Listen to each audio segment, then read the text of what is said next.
संविधान में मौलिक कर्तव्यों को किस वर्ष सम्मिलित किया गया? संविधान में मौलिक कर्तव्यों को किस वर्ष सम्मिलित किया गया? जल्दी से इसका आंसर करिएगा भाई आप लोग।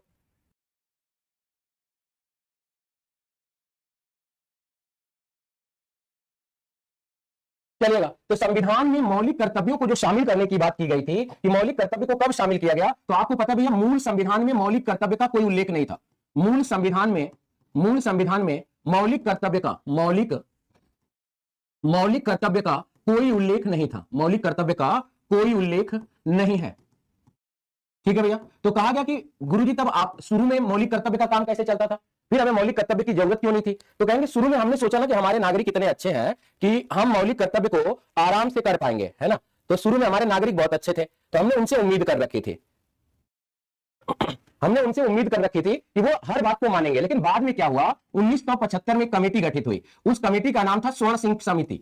उस कमेटी का क्या नाम था भाई? स्वर्ण सिंह समिति। इस कमेटी का गठन किया गया और इस कमेटी ने मांग किया कितने मौलिक कर्तव्य की? 8 मौलिक कर्तव्य की इस कमेटी ने क्या कर दिया? मांग कर दिया कि 8 मौलिक कर्तव्य होने चाहिए। जब 8 मौलिक कर्तव्य की मांग करी गई कमेटी के द्वारा, तो एक संविधान संशोधन किया जाता है, वो हो जाता है 42वां कॉन्स्टिट्यूशनल अमेंडमेंट एक्ट 1976 हो जाता है। और इस 42वां संविधान संशोधन द्वारा कितने मौलिक कर्तव्यों को शामिल किया गया? 10 मौलिक कर्तव्य को शामिल किया गया। यानी कि आपसे कभी कभी ऐसा सवाल पूछ लेता है कि 42वां संविधान संशोधन द्वारा कितने मौलिक कर्तव्य शामिल किए गए, और उसका जो विकल्प देता है वो 11 देता है, 10 देता है। तो आप कहते हैं कि 11 मौलिक कर्तव्य है तो 11 को शामिल किया गया, है ना भाई। वो लाजिमी है कि क्योंकि 11 मौलिक कर्तव्य है। लेकिन आप एक बात देखिएगा कि आपका 86वां संविधान संशोधन 86वां कॉन्स्टिट्यूशनल अमेंडमेंट एक्ट 2002 के द्वारा 11वां मौलिक कर्तव्य शामिल किया गया था। तो अगर पूछेगा 42वां संविधान संशोधन द्वारा कितने मौलिक कर्तव्य, तो आंसर 10 होना चाहिए। 86वां संविधान संशोधन या वर्तमान में मौलिक कर्तव्य तो 11 होना चाहिए। इसे कहां से लिया गया? तो यूएसएसआर से लिया गया है। ठीक है भाई। एक और समिति है जिसका इससे मौलिक कर्तव्य से गठन से संबंध हो जाता है, उसे हम कहते हैं वर्मा समिति का नाम देते हैं।